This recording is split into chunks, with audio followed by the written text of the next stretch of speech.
Okay, I'm going to turn this next piece over to Ken Gotch. I think I talked to most of you when I was doing the call around to say this is something new in terms of what we're doing with the audit. So Ken? Yeah, in my over 20 years as a Chief Financial Officer for districts, I thought it was very important at the beginning of the audit cycle for the auditors to come to the audit committee and at least do a kickoff presentation for the board. So this year I'm hoping we're starting a new tradition. I'd like to come and just provide a brief presentation as to what the audit's going to be like this year, and then give you an opportunity to give them some input as well. And with that, we will have the auditors go. Thank you. Yeah, we'll probably just work through this.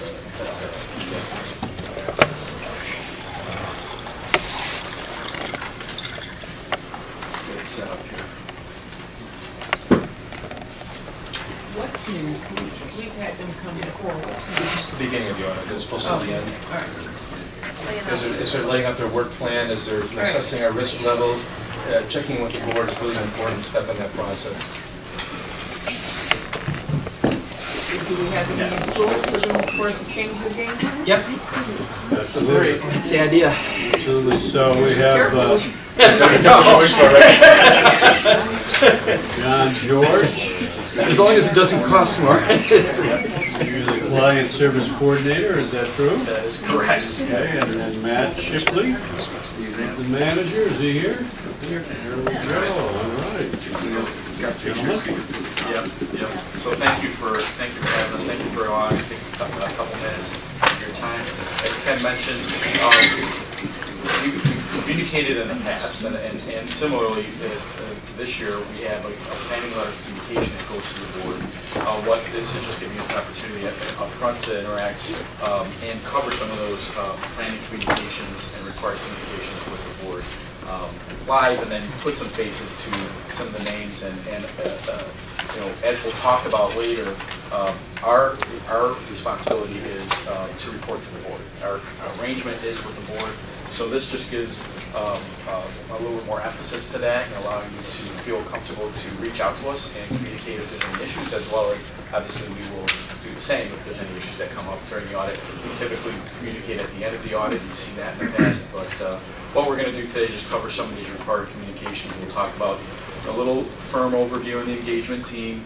Matt will cover the opinions, the deliverables that we have that you've seen in the past, our timeline for this year's audit, some items we discussed with management already, and then some required communications relative to internal controls, and then overall board involvement in the audit process. So as we're going through, feel free if any questions hop in.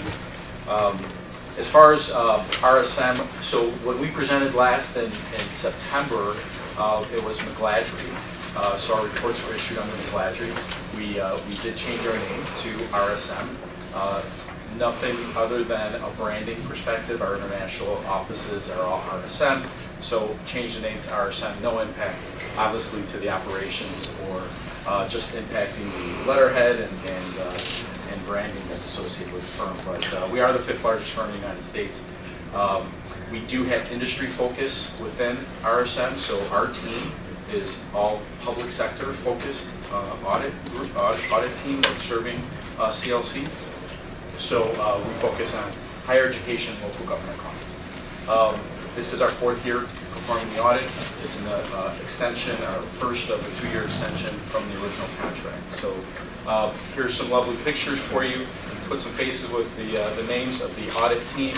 Myself, Matt, Tara, Leah, who we've met before probably in the presentation last year, and then Jessica West is the manager as well. Jessica focuses on the student financial aid and the single audit compliance testing.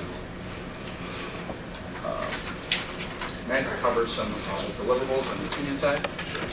Yeah, as John mentioned, we've covered these deliverables kind of at the end of the audit in the past, but just as a quick refresher of what reports are included throughout the audit process and what we work through with management as we go through the audit process. So the first report is probably the main report that we spend most of our time on. That's the report on the financial statements of the college as a whole.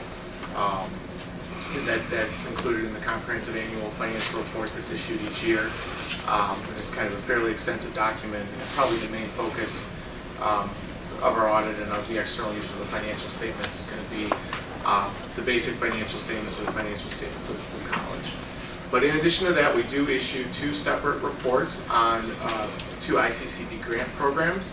So those are grant-specific audits that the ICCB requires each year. In the past, we've actually, I think, Which grants are those? so the 2 grants that we're doing are the Adult Education Grant and the CTEI Grant. In the past, I think we've done up to 4 grant audits, but with some of the changes in funding, some of the limits haven't been met to do some of those additional audits. So this year, we believe we'll just be doing 2 audits, and I think that's what we did last year as well. Obviously, if there's a change in the funding or going forward, and more audits will be required, we would do those as well. The 3rd and 4th bullet points there are the report on internal control over financial reporting and compliance. So that is a report on the overall internal control of the college when it comes to the basic internal controls of the financial statements, as well as internal controls over the grant compliance and your administration of federal grant programs. And then the 4th one, the report on compliance over major federal programs. That's really the report on financial aid compliance, so compliance with the rules and regulations over the student financial aid program. So those 2 reports are required under the government auditing standards, and as a recipient of federal financial aid or federal grant programs, those audits are required. Those are filed with the Federal Audit Clearinghouse each year. The 5th report that we do issue is a schedule of enrollment data and other basis of student enrollment. That's required by the ICCB. As I'm sure you're aware, a lot of ICCB and state funding is geared around enrollment and credit hours. So they require us to issue an attestation report on that data. And then the last bullet point here, we do issue a report on the financial statements of the foundation. As I'm sure you're aware, that's a component unit that's included in the college's annual financial report. And similar to the presentation we're doing here today, and at the end of the audit that we do with you, we do a similar presentation with the Foundations Board. So we work with Karen and her team closely, and also communicate with their board as part of that audit process as well. So as John mentioned, I'd like to just briefly cover kind of the audit timing and audit process that we're kind of still in the early phases of for this year, but really started early April. We met with management that included both Ken and Andy in the finance department, as well as the grant department, financial aid, and IT, and I think some people from student admissions and student resources are there as well. So we kind of have a full team there for a kickoff meeting and really go through our planning for the year with a lot of management. We were out here for 4 weeks, starting the week of May 23rd, to do some of our preliminary work for the year. That included a lot of the internal control update and testing for the college.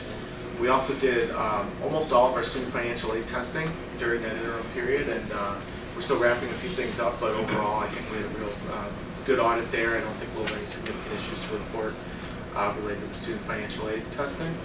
And then included in that time on June 8th, we did a planning call with both Dr. Weber and Chairman Griffith, just again to kind of go over some of the things we're going through today, and also reach out and see if they had any concerns or areas they wanted us to look at as part of the audit. Obviously that brings us to tonight, where we're in front of you, and then we'll take kind of a 3 to 4 week break here. The month of July gives the college a chance to kind of close the year on records, and then we'll be out here starting August 1st to do some of the final audit work. Again, as we work through the financial statements and those other reports we include on the previous slide. Finally, just from a wrap-up standpoint, we're anticipating having the initial draft of the financial statements available the last week of August, and then working through those really with management the last week of August, first week of September. We'll be meeting kind of with Dr. Weber again that week of September 5th. Just going to do an exit meeting and overall just brief him on the results of the audit. And then we plan on being here for the September 27th meeting to present the audit reports to the board, and then hopefully we'll have everything ready to go filed with ICCB by the October 15th deadline.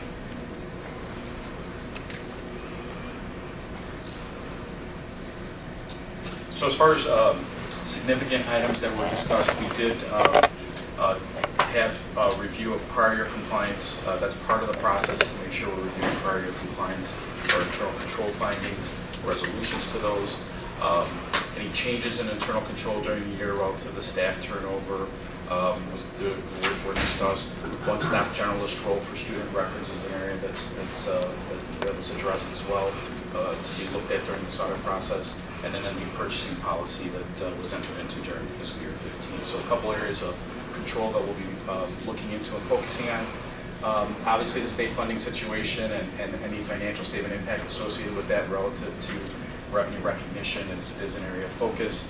And then an area, again, relative to focus is master plan and construction projects for this year through 6/30/16. So those are some of the areas we've already discussed with management. Other areas of required communication. The next slide. Maybe something on there? No. Other required communication. So these points are included within our planning letter that's issued along with our arrangement letter that's addressed to the board. These points are firm independence is a significant point. Obviously, we're independent auditors, so we're communicating that to the board that we are in fact independent. We do cover the concept of materiality within that planning letter as well. Materiality being that we don't audit 100% of the transactions. We use a materiality threshold. And then our approach towards testing of internal control is also addressed in that letter, and Matt covered some of the opinions that we issued for those. On the internal control testing side, we do perform walkthroughs of your main financial transaction cycles. And then we also perform a test of controls over specific transaction cycles. And those more significant transaction cycles that we assess are your cash receipts and student tuition, purchasing and disbursements is a significant transaction cycle, and payroll, obviously. All these are significant transaction cycles that will perform detailed tests of controls and select transactions to test those controls. We also test controls, as Matt indicated, and we issue an opinion over compliance for your student financial aid and your federal awards. So those are the areas of internal control testing we cover. Then the last slide covers board involvement in the audit. And as I mentioned earlier at the onset, we are appointed by the board. Our responsibility is to report to the board. So as Matt indicated, our presentation at the end will be to the board. Any communication, any issues that are identified during the audit that are significant enough that warrant communication immediately, we're required to do that, as well as if there's any issues that the board identifies that would require our attention, we encourage that communication as well. And we provided our contact information, so if there are any issues, we want to make sure that you have that information available and can reach out to us directly.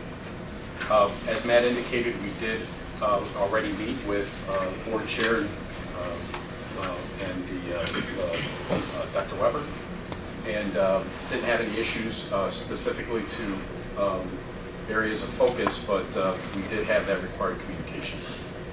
And then again, we're available to meet with the board throughout the process. So, that's the significant point of the presentation today, is to make sure that we get that point across. We'll look forward to meeting with you again in September. I guess from my perspective, I was just trying to encourage them to give us their best, that it's a great firm, they do great audits for higher education institutions. We want the scrutiny, we want to know what the best practices are, more than just basic financial controls. I'm sure you as a board want them to do that as well, so we're just hoping to encourage them to, roll up their sleeves and work hard for us all. We work very hard to maintain a AAA bond rating, and we want to keep it that way. Absolutely. Yep. I have a question. I hope this doesn't be inappropriate, but we gotta ask anyway. College DePage, are you their auditors? No. That's a good thing. I